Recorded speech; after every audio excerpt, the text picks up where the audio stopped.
हिंदी में यूपीएससी की तैयारी से संबंधित प्रोग्राम्स को देखने के लिए सब्सक्राइब करें स्टडी IQIAS हिंदी। जब आपको एक बस से बहुत दूर एक सुनसान रेगिस्तान में ले जाया जाए, कल्पना कीजिएगा, और जिस बस से आपको ले जाया गया वो बस आपको वापस लाने की स्थिति में नहीं है। उसमें ऐसी गड़बड़ी आ गई है कि आपको कहा जा रहा है कि सर आप वहीं पर रहिए, मैडम आप वहीं पर रहिए, यदि आप इस बस से आएंगे तो फिर इससे आपकी जान को खतरा हो सकता है। तो इट्स बेटर कि हम केवल बस वापस बुला ले रहे हैं, आपको अभी थोड़े दिन और वेट करना चाहिए और लगभग 7 से 8 महीने तक का इंतजार करना पड़ सकता है वापस आने में। तो समझिए, आप कल्पना कीजिए कि कैसी स्थिति आपकी हो सकती है। मेरा इशारा आप समझ पा रहे होंगे। अभी कुछ ही दिन पहले जो एक खबर चर्चा में आई कि सुनीता विलियम्स और बैरी विल्मोर, जो कि जाने माने एस्ट्रोनॉट्स हैं, इनको जब बोइंग स्टार लाइनर स्पेसक्राफ्ट यानी अंतरिक्ष यान के जरिए ISS यानी कि इंटरनेशनल स्पेस स्टेशन में ले जाया गया था, तो उनको वापस लाने की जो स्थिति थी इस स्टार लाइनर स्पेसक्राफ्ट की नहीं थी, क्योंकि इसमें कई सारी गड़बड़ियां देखी जा रही थी। क्या गड़बड़ियां थी इसके बारे में तो हम लोग बातचीत करेंगे ही, साथ ही हम लोग ये भी समझने की कोशिश करेंगे कि आखिर जो सुनीता विलियम्स और बैरी विल्मोर को स्पेसक्राफ्ट के माध्यम से ले जाया गया तो वहां पर इनकी क्या वर्तमान में स्थिति देखी जा सकती है। 8 महीने का जो यह लंबा अंतराल है, ये कैसे ये पूरा करेंगे और क्या कुछ चुनौतियां इनको झेलनी पड़ सकती हैं, इन सभी मुद्दों पर हम लोग आज की चर्चा में बातचीत करेंगे। यहाँ पर सामने मैंने वह न्यूज़ मेंशन किया हुआ है जिसमें ये प्रोबेबिलिटी, एक संभावना जताई गई है कि स्पेस एक्स, जो कि एलन मस्क जी की बहुत ही जानी मानी कंपनी है, स्पेस एक्स के माध्यम से संभावना बताई जा रही है कि फरवरी 2025 में इन दोनों एस्ट्रोनॉट्स को वापस लाया जा सकता है। Getting it? अब आज की चर्चा में हम लोग इसी को थोड़ा और डिटेल में समझने की कोशिश करेंगे। आगे बढ़ते हैं। चर्चा को शुरू करने से पहले मैं यहाँ पर आपको इन दोनों व्यक्तियों की तस्वीर से रूबरू करवा दूं। आप इनको निश्चित तौर पर पहचानते होंगे। भारतीय मूल की सुनीता विलियम्स बहुत ही जानी मानी अंतरिक्ष यात्री रही हैं, और इनके बारे में मैं आपको बताऊं, यही है बैरी विल्मोर, जिनके साथ में इन्होंने अभी कुछ ही दिन पहले बीते जून महीने में इन्होंने ISS की यात्रा की है।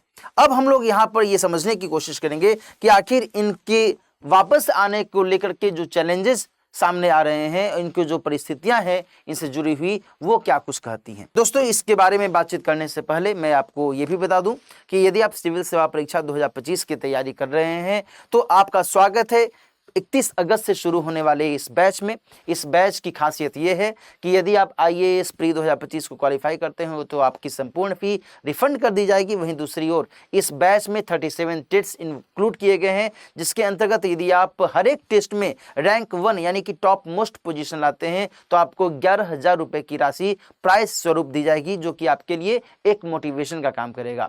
तो यदि आप इस बैच का हिस्सा बनना चाहते हैं, GS की अपनी कंप्लीट तैयारी बेहतर तरीके से करना चाहते हैं, और आप हिंदी, इंग्लिश या इंग्लिश इनमें से किसी भी माध्यम में तैयारी कर रहे हैं, तो आप दिलीप लाइव कोड का इस्तेमाल करते हुए 23,999 रुपये में एट प्रेजेंट ये कोर्स परचेज कर सकते हैं, क्योंकि वर्तमान में ग्रेट लर्निंग डेज का खास मौका है और इस मौके का आप बेहतर तरीके से लाभ भी उठा सकते हैं। तो ये कुछ महत्वपूर्ण जानकारियां हो गई। अब हम लोग फिर से आगे बातचीत करते हैं। अभी मैं आपको बता रहा था कि जो बोइंग का स्टार लाइनर स्पेसक्राफ्ट है, ये बहुत ही महत्वपूर्ण तौर पर अभी चर्चा में रहा। इसलिए चर्चा में रहा क्योंकि इसी स्टार लाइनर से इन दोनों अंतरिक्ष यात्रियों को ISS में ले जाया गया था। दोस्तों, यहां पर ध्यान रखिएगा कि स्टार लाइनर को लेकर के इसकी लॉन्चिंग के समय से ही कुछ दिक्कतें सामने आ रही थी, और उन दिक्कतों के मद्देनजर बाद में यह फैसला लिया गया कि देखिए साहब, अब आप ले तो गए, यानी बस आपको ले तो गई, लेकिन बस में जो दिक्कतें हैं वो क्लियर हो गई हैं। अब हम ये रिस्क नहीं ले सकते कि इसी बस से आप वापस आए, पता नहीं क्या हो जाए, है ना।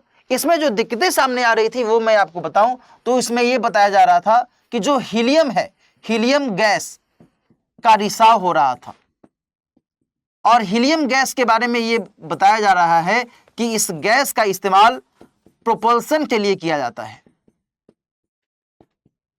प्रणोदन के लिए। इसी को अंग्रेजी में प्रोपल्सन भी कहते हैं। प्रणोदन यानी कि ऊपर की ओर अंतरिक्ष यान को अंतरिक्ष की ओर ले जाने में जो बहुत बड़ी भूमिका निभाता है, प्रोपेल करता है। Getting it. इसके अलावा कई सारे थ्रस्टर्स का भी इस्तेमाल होता है। थ्रस्टर्स में भी खराबी,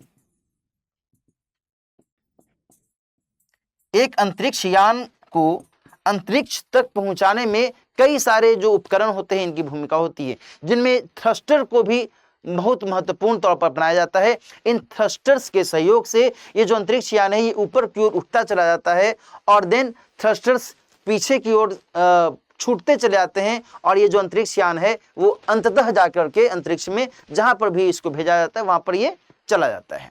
तो ये चीजें यहाँ पर देखी गई हैं, जो दिक्कतें सामने आ रही हैं, इन दिक्कतों के आधार पर ये रिस्क नहीं लिया गया और देन फिर ये निर्णय लिया गया कि अभी इनको थोड़े दिन और वेट करना पड़ेगा। और बड़ी अचरज वाली बात यह है कि मुश्किल से 8 दिन के लिए ये लोग गए थे और 8 दिन नहीं, 8 सप्ताह नहीं, 8 महीने का इंतजार इनको करना पड़ेगा। अपने आप में बड़ी बात है ना, चुनौती वाली बात है ना। आपको याद आ रहा है ना जो मैंने आपको शुरू में भी बताया था कि रेगिस्तान में छोड़ दिया गया और आपको कहा गया कि 8 महीने बाद आपकी वापसी होगी। कैसा आप फील करेंगे?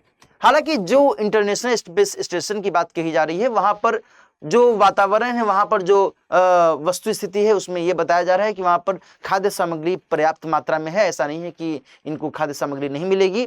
जो भी बाकी गतिविधियां हैं ये वहां पर संचालित करेंगी वर्तमान में, और इसमें इनकी भूमिका होगी कि भाई अंतरिक्ष के एक्सप्लोरेशन में, अंतरिक्ष के बारे में और नई जानकारियां इकट्ठा करने में ये भी अपना सपोर्ट करेंगी, स्पेस वॉक करेंगी ये लोग। और साथ ही इसमें यह भी बताया जा रहा है कि पौधे उगाने की तकनीक जो अंतरिक्ष में विकसित करने पर बल दिया जा रहा है उसमें भी इनकी भूमिका होगी। इससे जो बाद के समय में फ्यूचर स्पेस एक्सप्लोरेशन में भी इनकी बड़ी भूमिका इसके माध्यम से मानी जा सकती है। तो ये सारी जो गतिविधियां हैं यहाँ पर ध्यान में रखने की आवश्यकता है। दोस्तों एक चीज जो महत्वपूर्ण है वो ये कि इस समय में जिस हिसाब से ये बताया जा रहा है कि सुनीता विलियम और बैरी विलमोर लगभग 8 महीने के लिए ISS में रहेंगे, तो इनके बॉडी स्ट्रक्चर पर भी इसका एक इम्पैक्ट पड़ सकता है ना। ये तो हम लोगों ने अभी तक जो बात की वो तो ये कर ली कि भाई क्या स्टार लाइनर में खराबी थी, क्या वो वहां पर वर्तमान में भाई इतने समय तक रहेंगे तो क्या करेंगे। तो ये मैंने आपको एक मोटे तौर पर बता दिया कि क्या उनकी भूमिका रहने वाली है। यहाँ दोस्तों ध्यान रखिएगा कि इस बीच में कुछ जो जानकारियां मिल रही हैं वो ये बता रही हैं कि इनके फिजिकल हेल्थ यानी कि शारीरिक स्वास्थ्य पर बुरा प्रभाव पड़ सकता है। स्वास्थ्य पर प्रभाव कैसे प्रभाव पड़ सकता है वो मैं यदि आपको बताऊं तो ये बताया जा रहा है कि जैसे पृथ्वी पर जब हमारे शरीर में जो रेड ब्लड सेल्स होते हैं, लाल रक्त कोशिकाएं होती हैं, इन कोशिकाओं में जो डिस्ट्रक्शन होता है, इनकी जो समाप्ति होती है, उससे कहीं ज़्यादा लगभग 54% ज़्यादा जो RBC का डिस्ट्रक्शन होगा वो इनके शरीर में होगा वहाँ पर अंतरिक्ष में। तो ऐसे में ध्यान रखिएगा कि RBC का 54% ज्यादा,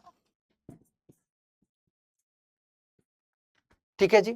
अब ऐसे में क्या होगा कि भाई RBC की समाप्ति 54% ज्यादा होगी, तो आप इस बात को समझिए कि इससे क्या और नुकसान हो सकता है। यहां बताया जा रहा है कि ऐसे यदि हम कैलकुलेट करें तो 3 मिलियन RBC पर सेकेंड के हिसाब से समाप्त होंगे। ऐसे में इनके शरीर में इस मात्रा में जो एनर्जी है वो देनी होगी ताकि और ज्यादा RBC का निर्माण कर सके।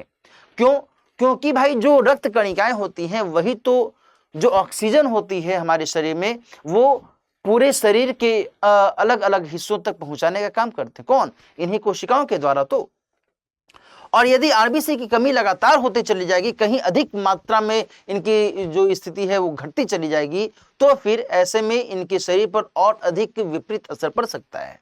तो यहाँ पर इस बात को इंडिकेट किया गया है कि इनको इस हिसाब से एनर्जी देनी चाहिए, इस हिसाब से उनको जो भी खाद्य सामग्री है, जो भी इनको कैप्सूल्स वगैरह हैं दिए जाने चाहिए ताकि इनको वो दिक्कत न महसूस हो। इसके अलावा यहाँ पर यह भी बताया जा रहा है कि सुस्ती जैसी स्थिति का सामना करना पड़ सकता है, एक थकावट जैसी स्थिति का सामना करना पड़ सकता है, साइकोलॉजिकली भी इनके ऊपर एक निगेटिव इम्पैक्ट पड़ सकता है। अब आप खुद से ही विचार कीजिए फिर से कि आपको दूर रेगिस्तान में छोड़ दिया गया है, 1 दिन 2 दिन 3 दिन 4 दिन 5 दिन कोई नहीं है वहां पर, और आप जिस काम के लिए गए थे वो काम भी अब धीरे धीरे आपका फिनिश हो रहा है, आपको अपने घर की याद आ रही है, तो साइकोलॉजिकली भी तो डिस्टर्बेंस होता है ना। कोई हमारे लिए यहाँ पर नहीं है, पता नहीं मैं वापस जाऊंगा या जाऊंगी, तो ऐसे में दिक्कत फिर हो सकती है। ऐसे में साइकोलॉजिकली एक इम्पैक्ट हमारे शरीर पर भी पड़ सकता है।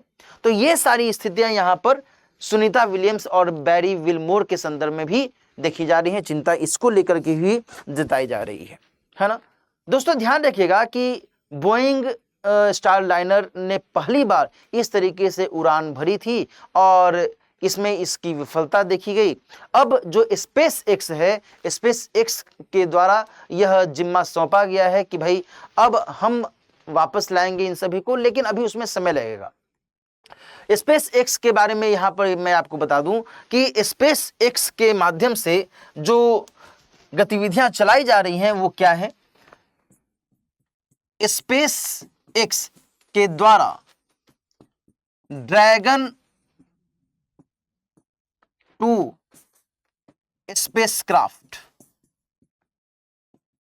का इस्तेमाल किया जाता है। इसमें 2 अलग अलग वेरिएंट होते हैं, एक है क्रू वेरिएंट, क्रू ड्रैगन, और दूसरा है कार्गो ड्रैगन।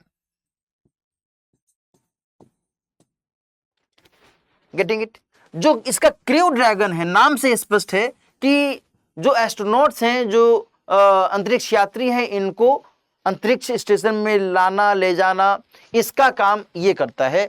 और इसी के सौजन्य से जो स्पेस क्राफ्ट है, नासा की मदद से नासा के इस अभियान में अपनी भूमिका निभाएगा, और देन फिर इन दोनों को वापस फरवरी 2025 में लाने की संभावना भी जताई जा रही है। तो ये सारी चीजें यहाँ पर ध्यान में रखनी है। जहाँ हम लोग कार्गो ड्रैगन की बात कर रहे हैं, कार्गो ड्रैगन का मतलब ये होता है कि ये जो वस्तुएं हैं, जो सामान है, उनको अंतरिक्ष स्टेशन में पहुंचाते हैं। जो भी वहां पर उपकरणों आदि की आवश्यकता होती है उन सबको, नाम से स्पष्ट है, कार्गो ड्रैगन इसको कहा गया है। तो इसका ध्यान रखिएगा, ये जो महत्वपूर्ण पक्ष हैं स्पेस एक्स के संदर्भ में, ये इंपॉर्टेंट है। तो इस चर्चा के माध्यम से आपको मैंने ये बताने की कोशिश की कि सुनीता विलियम्स और बैरी विलमोर को वापस धरती पर आने को लेकर के क्या कुछ चुनौतियां हैं, और इसको लेकर के नासा और स्पेस एक्स के द्वारा क्या नवीनतम प्लानिंग की जा रही है। आगे मैं आपको फिर से बता दूं कि 31 अगस्त से एक महत्वपूर्ण बैच की शुरुआत की जा रही है। यदि आप इस कोर्स को ज्वाइन करना चाहते हैं, जीएस की कंप्लीट कोर्स को आप सिलसिलेवार तरीके से पूरा करना चाहते हैं, तो आपका स्वागत है इस बैच में। 31 अगस्त से शाम में 6 बजे से ये बैच शुरू हो जाएगा।